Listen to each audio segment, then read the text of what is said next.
When and how is my code exam translation made? Of course, we are not going to speak exactly how a translation is made, but I will tell you things that you must pay attention to and what to expect from a translation. This might help you to better understand questions and to pass. Let's make a very quick video on this, hopefully. So, I'm Carla Sousa and I'm a professional translator. If you need to see my presentation, please check video FAQ 5. You need to know that translators need to do the translation 2 hours before the exam. That is, if your exam is scheduled for 11 o'clock, the translator will start the translation at 9 o'clock and deliver it 15 minutes before the exam. We don't have prior access to the exam. We only receive the questions. The exam we receive to translate has no images. This sometimes makes it more complicated for us to translate. But now, since we work with all our tools, we can search for a specific question if we have doubts.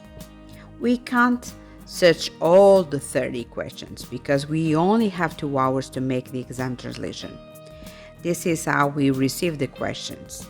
This is how it will look like on the day of your exam.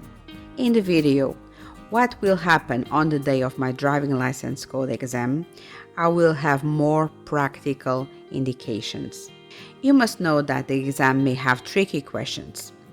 If you have seen my video FAQ 3, you know that I give visualization access to study materials. There you can find important considerations and examples of tricky questions.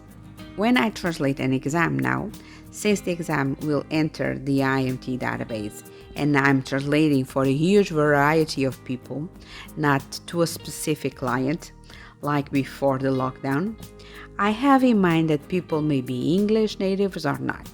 If not native, may have a lot of knowledge of English or not. May have a lot of knowledge of the terminology or not, may have classes or not, may be learning by himself or herself, and sometimes with a bad translation made by automatic translators. This means that a person may know exactly the name of an item or not, for example, the name of a light.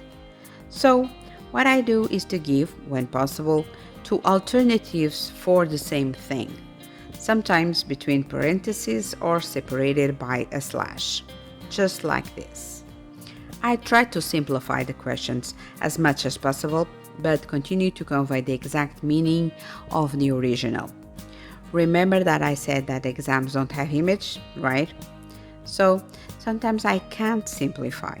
I need to totally follow the original. This is the way that I work. I'm concerned about the way other translations are done, and it is why I question IMT about the quality. This was the reply from IMT. If a candidate thinks that has received a bad translation, he or she has the right to complain. That translation will be analyzed according to IMT deliberation, and if it is proved that the translation had mistakes, you can take the exam again without paying the fee. Having this said, if you have a wonder how a translation is made, I always think that there is a little me in my brain pushing buttons. Now I push the English button, now I push the Portuguese button. The problem is when I try to pass too quickly from one language to the other and the buttons jam. Or just ignore what I said because it's 2 o'clock and I'm writing the script of this video and my brain is already shutting down. But do you know what would be great? It would be great if you could share, like, and please subscribe to the channel. Please leave in the comments what you thought of the video so far. Thank you so much. Let's run to the video. Which are the fees that I need to pay to take my code exam?